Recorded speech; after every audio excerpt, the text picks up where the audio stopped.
रामपुर गांव में गिरधारी लाल अपने छोटे से खेत में एक छोटा सा ढाबा चलाता था। वो अपने ढाबे में सिर्फ दाल चावल बेचता था, क्योंकि इससे ज्यादा उसके पास पैसे ही नहीं थे। उसका एक छोटा सा बेटा रामलाल भी था। एक रोज उनके ढाबे पर कोई एक अमीर आदमी खाना खाने आया और उसने गिरधारी से कहा, अरे भाई साहब, काम के सिलसिले में चलते चलते यहां तक पहुंच गया। भूख भी बड़ी तेज लगी है, जल्दी से खाना खिला दो। उससे पहले मेनू कार्ड दे देना। बाबूजी, ये सब तो मेरे पास नहीं है। मेरे ढाबे में सिर्फ शुद्ध दाल चावल मिलता है, इसके अलावा कुछ नहीं। तभी वहां पर भागते हुए एक आदमी मनोज आया और उसने उस अमीर आदमी से कहा, अरे वाह, मेरे गांव में इतना अमीर आदमी आया है। बाबूजी यहाँ कहाँ रुक गए खाना खाने के लिए? इसके ढाबे पर तो सिर्फ गंदे दाल चावल मिलते हैं। यहाँ से थोड़ी दूर पर एक बहुत बड़ा होटल है, वहां पर मैं आपको खाना खिलाता हूँ। अच्छा, ये तो बड़ी अच्छी बात है, चलो फिर। मनोज उस अमीर आदमी को वहां से लेकर जाने लगा। तभी गिरधारी उसे रोकते हुए बोला, अरे बाबूजी, एक बार मेरे ढाबे का दाल चावल खाकर तो देखिए, आपको बहुत अच्छा लगेगा। सुना है अमीरों को देसी खाना बहुत पसंद आता है। अरे पसंद तो आता है, लेकिन मुझे अपने स्टैंडर्ड का भी तो ख्याल रखना पड़ेगा।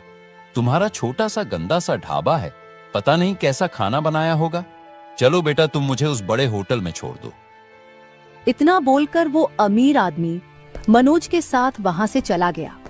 थोड़ी दूर पर एक बहुत ही बड़ा लग्जरी होटल था। होटल का मालिक मनोज को देखते हुए बोला, क्या बात है मनोज, तुम अगर ऐसे ही काम करते रहे तो एक दिन गिरधारी का छोटा सा ढाबा हमेशा के लिए बंद हो जाएगा। फिर सारे ग्राहक मेरे पास ही आएंगे। आइए सर, बताइए क्या खाना है। छोटू, साहब के लिए टेबल साफ करो। तो वो अमीर आदमी जाकर टेबल पर बैठ गया। इधर मनोज होटल के मालिक के पास गया और बोला, सेठ जी, मैं इतना महंगा कस्टमर लेकर आया हूँ, इस बार तो कुछ ज्यादा मिलेगा ना? मालिक ने कुछ पैसे मनोज को पकड़ाए और फिर बोला, देखो मनोज, ग्राहक तो तुम लाते ही रहते हो, उसके लिए तुम्हारा धन्यवाद। लेकिन किसी तरह उस गिरधारी लाल का ढाबा वहां से हटवाओ, उससे अपने गांव की शोभा बिगड़ती है। देखो कितना अच्छा होटल बनाया है मैंने। अगर उसका ढाबा चलता रहा तो कुछ गरीब लोग तो वहां जाते ही रहेंगे, लेकिन जब उसका ढाबा नहीं रहेगा तो सबके सब मेरे ही होटल में आएंगे। सेठ जी, मैं पूरी कोशिश करूंगा उसका ढाबा हटवाने की, लेकिन उसके बदले मुझे बड़ा इनाम चाहिए। अगर तुमने उसका ढाबा हटवा दिया तो मैं तुम्हें अपने होटल में एक परमानेंट नौकरी दे दूंगा। अरे नहीं मालिक, नौकरी वोकरी मेरे बस की बात नहीं है। मुझे एक बड़ी रकम दे देना और मुझे कुछ नहीं चाहिए। ठीक है, मिल जाएगी, लेकिन पहले उसका ढाबा तो हटवाओ। ठीक है मालिक। इतना बोलकर मनोज वहां से निकल गया और रास्ते में वो मन ही मन सोचने लगा, मैंने उस अमीर आदमी के सामने गिरधारी लाल की बेइज्जती कर दी थी, उसके होटल की बेइज्जती कर दी थी। अब मैं उससे किस मुंह से बात करूंगा? कोई ना कोई दिमाग तो लगाना ही पड़ेगा। यही सब सोचते सोचते मनोज गिरधारी लाल के ढाबे पर पहुंच गया। उसे देखते ही गिरधारी का बेटा रामलाल उस पर गुस्सा करने लगा। मनोज भैया, आज के बाद मेरे ढाबे की तरफ मत दिखाई देना। मनोज कुछ बोलने ही वाला था कि तभी गिरधारी लाल बीच में बोल पड़ा, अरे नहीं बेटा रामलाल, कोई हमसे किसी भी तरह से बात करे, लेकिन हमें हर किसी से प्यार से ही बात करनी चाहिए। यही संस्कार सिखाए हैं ना मैंने तुम्हें।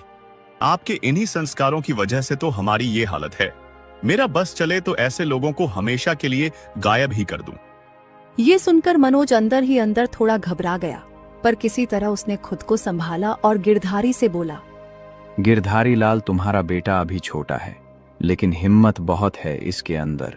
बेटा, जो भी मैंने उस वक्त कहा था उसमें तुम्हारे ढाबे की ही भलाई थी। मैं उस अमीर आदमी को बहुत अच्छे से जानता हूँ। वो पहले गरीबों के ढाबे में जाता है और अगर छोटी मोटी कोई भी कमी निकल आती है तो वो राज्य खाद्य मंत्रालय में जाकर शिकायत कर देता है। फिर वो लोग गरीबों का ढाबा हमेशा के लिए बंद करवा देते हैं। रामलाल तो समझ गया कि वो ये सिर्फ नाटक कर रहा है, पर कुछ बोला नहीं।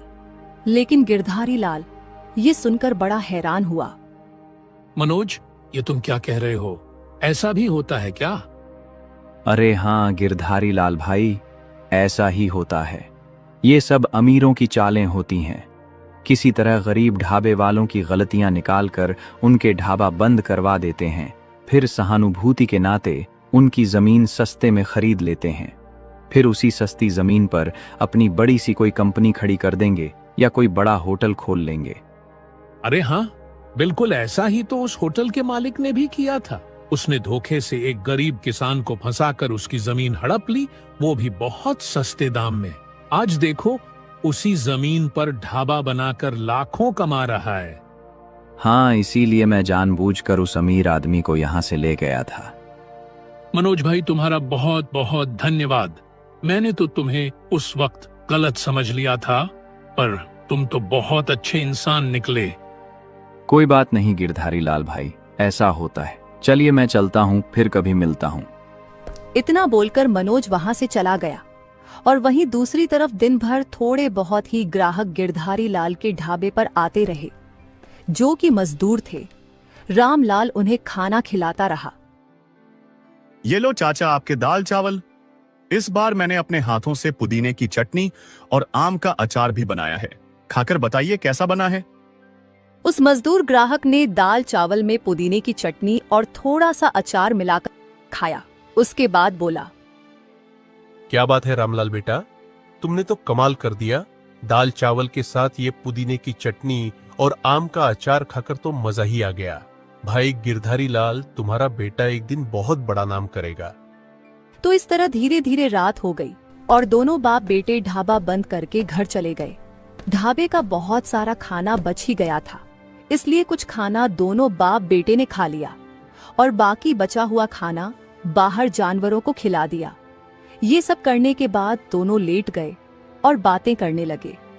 रामलाल, जब तुम बहुत छोटे थे तब तुम्हारी माँ चाहती थी कि हमारा ढाबा एक दिन बहुत बड़ा हो जाए।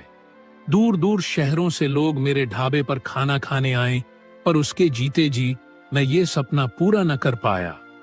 चिंता मत करो पापा, माँ का सपना हम दोनों बाप बेटे मिलकर पूरा करेंगे। माँ जहां भी होंगी हमारे सपने को पूरा होते हुए देखेंगी। इतना बोलकर खुशी खुशी दोनों बाप बेटों ने सोने के लिए आंखें बंद की।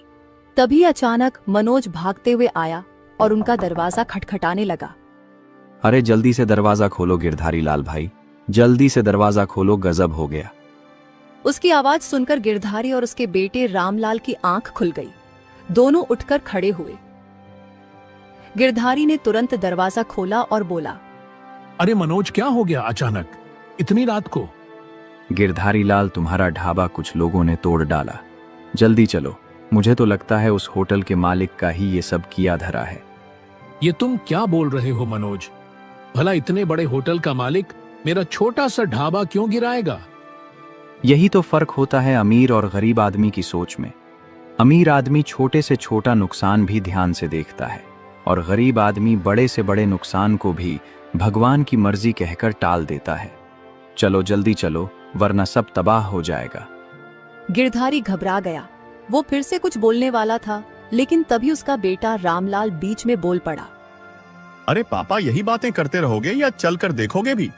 अगर हमारा ढाबा गिर गया तो माँ का सपना टूट जाएगा। जल्दी चलिए। तो इतना बोलकर तीनों भागते हुए ढाबे के पास पहुंचे, लेकिन ढाबा पूरी तरह से सुरक्षित था। वहां पर कोई भी नहीं था। ये देखकर गिरधारी लाल और रामलाल और भी ज्यादा हैरान हो गए। गिरधारी लाल कुछ बोलने वाला था, लेकिन उससे पहले रामलाल बीच में बोल पड़ा।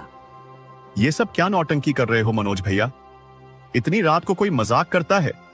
रात में पी तो नहीं ली है? बेटा, मैंने पी नहीं है। मैंने ये सारा नाटक जानबूझकर किया। अपना ढाबा बर्बाद होने की खबर से ही तुम दोनों बाप बेटे घबरा गए और भागते हुए यहाँ चले आए। सोचो अगर ये सच होता तो? लेकिन इतनी रात में ये नाटक करने की जरूरत क्या थी तुमको मनोज? देखो गिरधारी, तुम्हारा यह छोटा सा ढाबा गांव के किनारे खेतों में बना हुआ है। उस अमीर आदमी के होटल में तो बहुत सारी सिक्योरिटी लगी हुई है, रात भर पहरेदार लगे रहते हैं। पर तुम्हारे छोटे से ढाबे के बाहर कोई नहीं रहता, इसलिए कोई कभी भी इसे नुकसान पहुंचा सकता है। उस होटल का मालिक ही नुकसान पहुंचा सकता है। इसलिए मैं तुमसे कह रहा हूं, ये ढाबा बंद कर दो और उसकी जगह खेती करो। देखो बाकी लोग खेती करते हैं, कितनी अच्छी फसल पैदा होती है सबकी। मनोज, तुम बिल्कुल पागल हो गए हो। मैं दोबारा खेती शुरू कर दूं, ये समझाने के लिए तुमने इतनी रात में इतना बड़ा नाटक किया। तुम तो जानते हो मेरा छोटा सा खेत है, यहाँ कितनी फसल पैदा हो जाएगी। मैं अपने ढाबे में ही खुश हूं और दोबारा ऐसी हरकत मत करना। चलो बेटा, घर चलो। इतना बोलकर गिरधारी अपने बेटे को लेकर घर चला गया। इधर मनोज मन ही मन सोचने लगा। मैंने तो सोचा इस घटना के बाद ये गिरधारी डर जाएगा और अपना ढाबा बंद कर देगा। अब क्या करूं? कल फिर से समझाऊंगा एक बार। अगले दिन गिरधारी अपने ढाबे पर काम कर रहा था और उसका बेटा रामलाल ग्राहकों को खाना खिला रहा था। तभी उसके पास एक बार फिर से मनोज आया और बोला, गिरधारी, कितने साल हो गए तुम्हें ढाबा खोले हुए, पर अभी तक वहीं के वहीं हो तुम। दाल चावल के अलावा कुछ तुम बेच भी नहीं पाते। अरे मनोज, सिर्फ मैं और मेरा बेटा ही तो है मेरे परिवार में, ज्यादा खर्चा भी नहीं है। कुछ सालों बाद मेरा बेटा बड़ा हो जाएगा, उसकी शादी कर दूंगा, फिर ये ढाबा पूरी तरह से उसके हवाले कर दूंगा। फिर भगवान ने चाहा तो मेरा ढाबा भी बड़ा हो जाएगा। तुम पिता के नाम पर कलंक हो क्या? अपने बेटे को पहले से ही ढाबा बड़ा बनाकर दे दोगे तो सोचो कितना खुश होगा तुम्हारा बेटा। वरना ऐसे छोटे से ढाबे के मालिक को कौन अपनी लड़की देगा। मैं कहता हूं अपना ढाबा बंद करो, खेती चालू करो, उससे कुछ पैसा इकट्ठा करके बड़ा ढाबा बना लो, क्योंकि ये दाल चावल बेचकर तुम कभी इतने पैसे इकट्ठे नहीं कर पाओगे।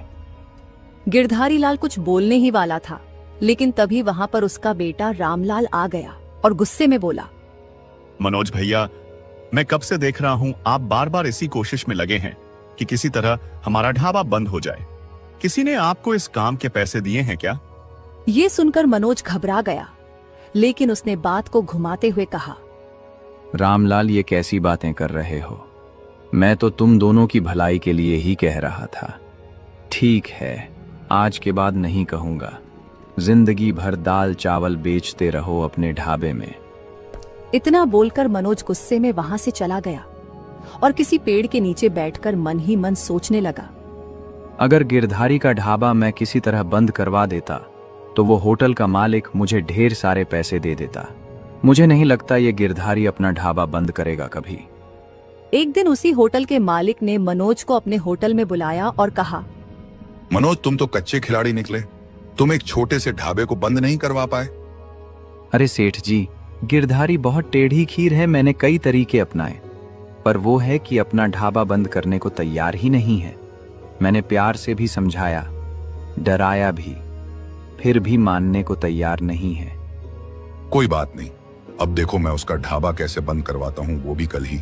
ये शीशी पकड़ो और किसी तरह से ये औषधि उसकी दाल में मिला देना, बाकी मैं संभाल लूंगा। लेकिन सेठ जी, अगर गिरधारी ने मुझे पकड़ लिया तो गिरधारी मुझे भले ही ना मारे, लेकिन उसका छोटा सा बेटा मुझे बहुत मारेगा। एक बार तुमने मेरा ये काम कर दिया तो मैं तुम्हें नोटों का बैग दूंगा।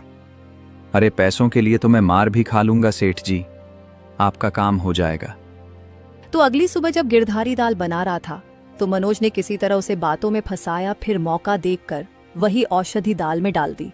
उसके बाद वो बोला, ठीक है गिरधारी, मैं चलता हूं। क्या हुआ? आज मेरा ढाबा बंद कराने की सलाह नहीं दोगे क्या?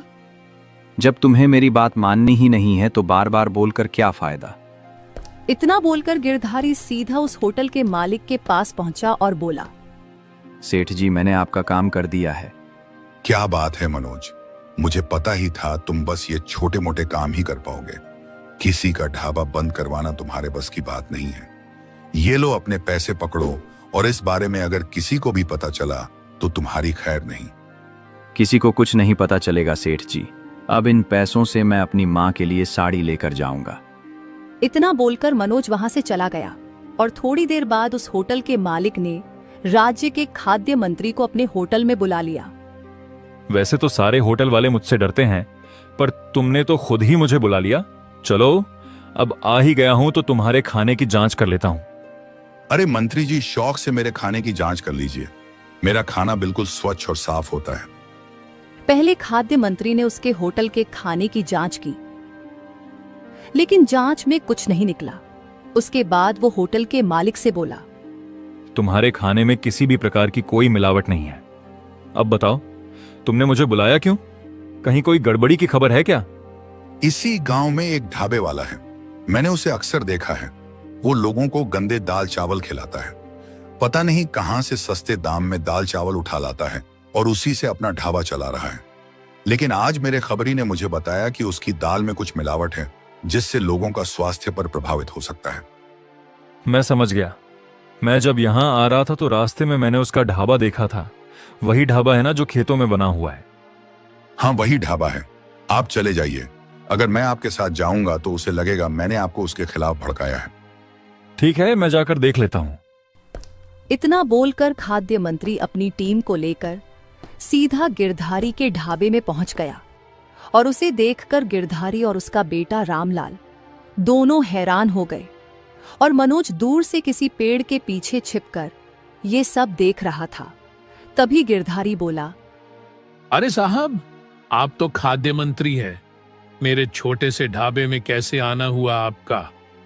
ढाबा छोटा हो या बड़ा, मैं तो हर जगह छापा मारने पहुंच जाता हूं। मेरा काम ही यही है। मुझे तुम्हारे खाने की जांच करनी है। हाँ साहब, बिल्कुल। मैं तो साधारण दाल चावल बनाता हूँ, फिर भी आप अगर जांच करना चाहते हैं तो कर लीजिए। मुझे इसमें कोई समस्या नहीं है। खाद्य मंत्री ने गिरधारी के ढाबे की दाल की जांच की और वहां से चले गए। अगले दिन वो खाद्य मंत्री पुलिस को लेकर आ गए और उसके हाथ में एक रिपोर्ट भी थी। ये सब देखकर गिरधारी लाल डर गया और बोला, मंत्री जी, ये सब क्या है? तुम अपनी दाल में ये सब मिलाकर लोगों को खिलाते हो। इससे लोगों की जानें जा सकती हैं। ये रही रिपोर्ट। दरोगा जी, गिरफ्तार कर लीजिए इसे। ये सब सुनकर दोनों बाप बेटे घबरा गए। तभी गिरधारी का बेटा रामलाल बोला, मंत्री जी, मेरे पापा को जेल मत ले जाइए।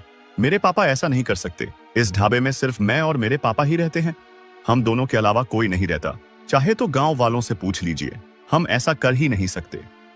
तभी खाद्य मंत्री बोला, जब मेरे पास सारे सबूत हैं तो मैं गांव वालों से क्यों पूछूं? और बेटा, तुम्हारे ही बयान से सब कुछ साबित भी हो गया। जब इस ढाबे में तुम दोनों के अलावा कोई काम ही नहीं करता तो ये मिलावट तुम दोनों ने ही की होगी। तुम अभी छोटे हो, इसलिए तुम्हें हम कुछ नहीं कह रहे हैं। इन सबके जिम्मेदार तुम्हारे पापा हैं। अब तुम्हारे पापा कुछ साल जेल में बिताएंगे और ये ढाबा भी गिरा दिया जाएगा। गिरधारी और उसका बेटा रामलाल मंत्री जी के सामने गिड़गिड़ाते रहे, लेकिन खाद्य मंत्री नहीं माना, क्योंकि वो भी मजबूर था। पुलिस गिरधारी को गिरफ्तार करके ले गई और फिर खाद्य मंत्री ने बुलडोजर मंगवाकर उसका ढाबा भी गिरवा दिया। दूर से मनोज और होटल का मालिक ये सब देखकर खूब हंस रहे थे। तभी होटल का मालिक बोला, चलो मनोज, मेरे रास्ते का सबसे बड़ा कांटा तो हट गया। अब देखना, सारे ग्राहक मेरे ही होटल में आएंगे और मैं दाम भी बढ़ा दूंगा। हाँ सेठ जी, किसी और काम की जरूरत हो तो मुझे जरूर याद करना। फिलहाल मैं अपनी माँ के पास जा रहा हूँ। इतना बोलकर मनोज वहां से चला गया। वहीं दूसरी तरफ रामलाल बेचारा अपना ढाबा गिरते हुए देख रहा था और रो रहा था, गिड़गिड़ा रहा था। लेकिन वो लोग नहीं माने और पूरा ढाबा गिरा दिया। रामलाल रोते हुए बेचारा अपने छोटे से घर में आकर बैठ गया। अब मैं अकेला क्या करूंगा? मुझे तो लगता है इन सब के पीछे किसी की चाल है। मैं पता लगा कर रहूंगा। वहीं दूसरी तरफ मनोज रात में अपनी माँ के लिए साड़ी लेकर पहुंच गया। माँ, ये देखो, मैं आपके लिए साड़ी लेकर आया हूँ। बेटा, तू कोई काम धंधा तो करता नहीं, पर अचानक तेरे पास इतने सारे पैसे कहाँ से आ जाते हैं? अगर पैसे आ ही गए हैं तो इन पैसों से कोई काम धंधा शुरू कर दे, फिर मैं तेरी शादी करा दूंगी। माँ, कोई काम धंधा मुझसे होने वाला नहीं है और मैं शादी के जंजाल में भी नहीं फंसना चाहता। भले ही मेरे पास कभी कभी पैसे आते हैं, पर एक साथ बहुत सारे आते हैं। ये लो अपनी साड़ी। मैं जा रहा हूँ दोस्तों के साथ पार्टी करने। कल सुबह ही वापस लौटूंगा। मनोज उन पैसों से खूब मजे करने लगा।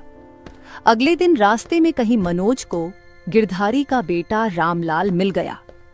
रामलाल ने गुस्से में मनोज से कहा, ये सब तुमने ही किया है ना? तुम्हारे ही वजह से मेरे पापा को जेल हुई है। सच सच बताओ, तुमने किसके कहने पर यह सब किया है?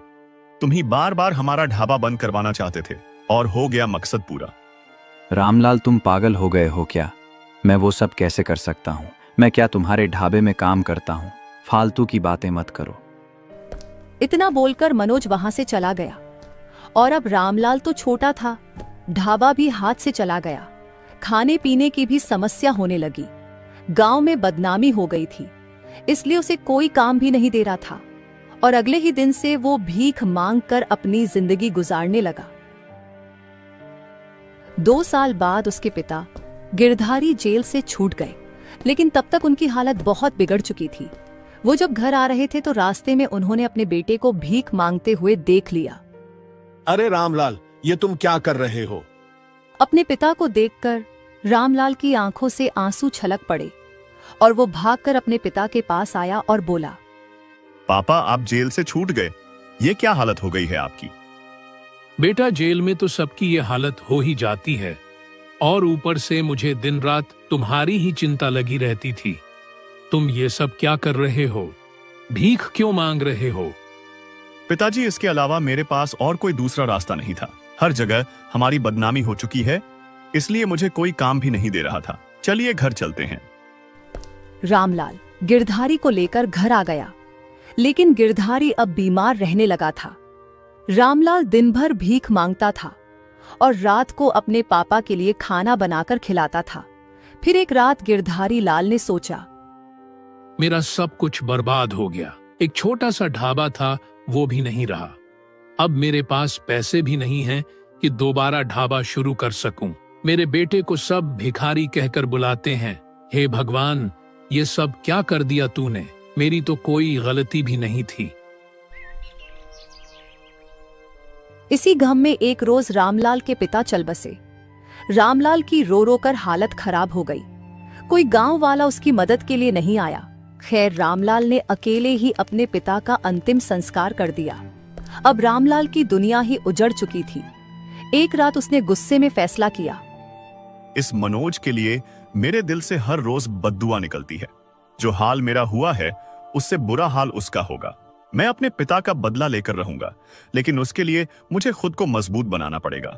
यहां तो मैं कोई काम कर नहीं सकता, इसलिए शहर चला जाता हूं।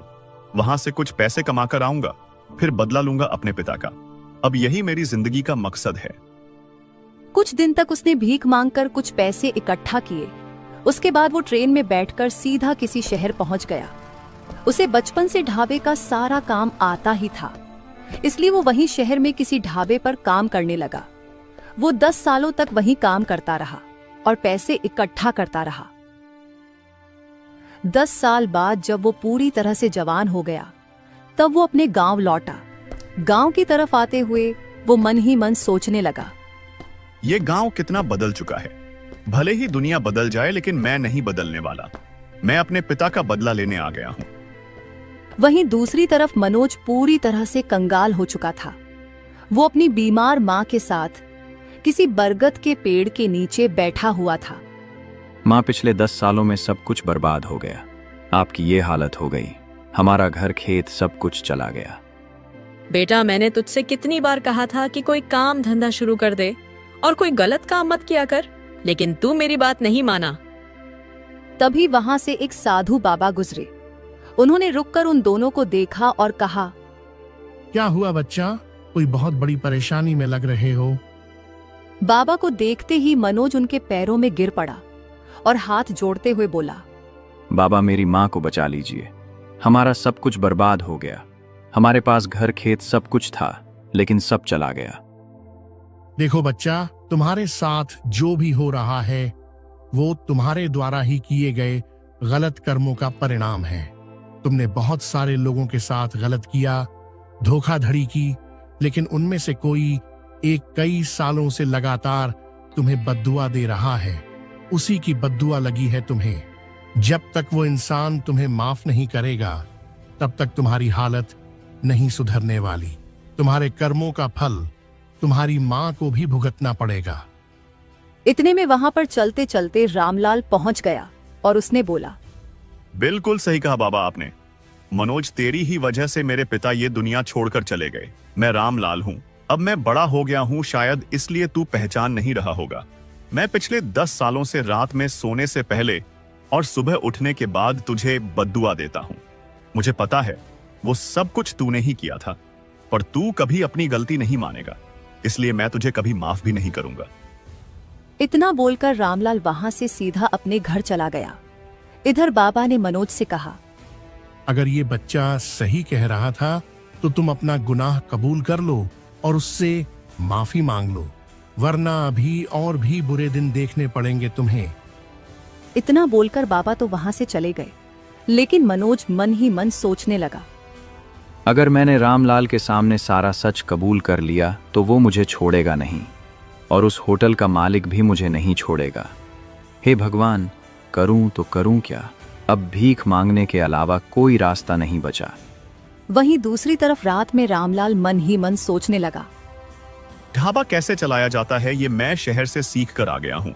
जो भी पैसे मैंने इकट्ठा किए हैं उन पैसों से मैं अपना छोटा ही सही लेकिन लग्जरी ढाबा बनाऊंगा, वो भी अपने पिताजी और माँ के नाम से, जिससे उन दोनों का सपना पूरा होगा और फिर उसके बाद अपने पिता का बदला भी तो लेना है। रामलाल ने अपने उसी खेत में कुछ ही महीनों में छोटा ही सही लेकिन बहुत ही शानदार ढाबा बनाकर तैयार करवा दिया। उसने कुछ लोगों को काम पर भी रख लिया। ढाबा खुल जाने के बाद उसने सोचा, अब मैं सिर्फ 30 रुपए में लोगों को भरपेट खाना खिलाऊंगा, और वो भी साधारण खाना नहीं बल्कि शाही खाना खिलाऊंगा। जब रामलाल लोगों को 30 रुपए में भरपेट शाही थाली खिलाने लगा तो उस बड़े वाले होटल के ग्राहक भी धीरे धीरे रामलाल के ढाबे पर आने लगे। कुछ दिनों में रामलाल का ढाबा खूब चलने लगा, जबकि वो होटल बहुत कम चलने लगा, जिस वजह से उस होटल का मालिक परेशान हो गया। ये गिरधारी का लड़का बड़ा होकर फिर से मेरे रास्ते का कांटा बन गया है। जैसे इसके बाप का ढाबा हटवाया था वैसे ही इसका भी ढाबा यहाँ से साफ करवा दूंगा। वहीं दूसरी तरफ मनोज अपनी माँ का हाथ पकड़े पकड़े भीख मांग रहा था, लेकिन लोग उसे भीख देने से मना कर रहे थे। अरे ये तो एक नंबर का निर्लज्ज, धोखेबाज और दलाल इंसान है, इसको कोई भीख मत देना, इसकी माँ भी ऐसी ही होगी। ये सब सुनकर मनोज की माँ की आंखों से आंसू छलक पड़े, पर वो अपने बेटे की सच्चाई जानती थी, इसलिए कुछ बोल ही नहीं पाई। इन सबसे परेशान होकर एक रोज मनोज सीधा रामलाल के ढाबे में पहुंचा और उसके पैरों में गिर गया। रामलाल, मुझे माफ कर दो। आज से 10 साल पहले मैंने ही तुम्हारी दाल में उस होटल मालिक द्वारा दी गई औषधि डाली थी। फिर उस खाद्य मंत्री को भी उस होटल के मालिक ने ही भेजा था यहाँ पर। इसी वजह से तुम्हारे पिता की वो हालत हुई और वो चल बसे। जब तक तुम मुझे माफ नहीं करोगे, मेरी और मेरी माँ की हालत नहीं सुधरने वाली, इसलिए मुझे माफ कर दो। मुझे तो पता ही था कि ये सब तुमने ही किया होगा, पर इन सब के पीछे उस होटल के मालिक का भी हाथ होगा, ये नहीं पता था। अब मैं तुम्हें एक ही शर्त पर माफ करूंगा, जो तुमने मेरे पिता के साथ किया वही तुम अब उस होटल के मालिक के साथ करोगे। ये लो, मेरे पास भी वैसी ही एक औषधि है, बाकी तुम्हें क्या करना है अच्छी तरह से पता है। अपनी गलती का प्रायश्चित करने के लिए मैं आखिरी बार ये पाप फिर से करने के लिए तैयार हूं। आधी रात को जब होटल बंद हो गया तो दीवार फांदकर किसी तरह मनोज उस बड़े वाले होटल में घुसा। उसकी रसोई घर में गया और खाना देखकर सोचने लगा, ये तो अपने खाने में पहले से ही इतनी मिलावट करता है, फिर ये औषधि मिलाने की जरूरत ही नहीं। खाद्य मंत्री तुरंत पकड़ लेगा अगर इस खाने की कल ही जांच हुई तो। मनोज ने सारी बात आकर रामलाल को बता दी। अगले दिन रामलाल ने खाद्य मंत्री को बुलाया, उसके होटल में भेजा और उसी दिन उसका होटल गिरा दिया गया। होटल के मालिक को भी जेल हो गई। ये सब देखकर रामलाल बड़ा खुश हुआ। पिताजी, मैंने आपके ढाबे को देखिए कितना शानदार बना दिया और आपका बदला भी ले लिया, अब तो आप खुश हैं। उस दिन के बाद रामलाल खुशी खुशी अपना ढाबा चलाने लगा, लेकिन उसी शाम मनोज अपनी माँ को लेकर रामलाल के ढाबे पर पहुंच गया और उसके सामने गिड़गिड़ाने लगा। तभी रामलाल बोला, मनोज भैया, मेरे पिताजी कहते थे हर किसी को अपनी गलती सुधारने का एक मौका देना चाहिए। आपने अपना गुनाह कबूल भी कर लिया और मुझे न्याय भी दिलाया, इसलिए मैं आपको माफ करता हूं। और हाँ, आज के बाद आप दोनों मेरे ही ढाबे में रहेंगे और आप यही काम करेंगे। आज से आपकी माँ मेरी माँ। उस दिन के बाद मनोज अपनी मां के साथ रामलाल के ढाबे में ही रहने लगा और उसके ढाबे में काम भी करने लगा।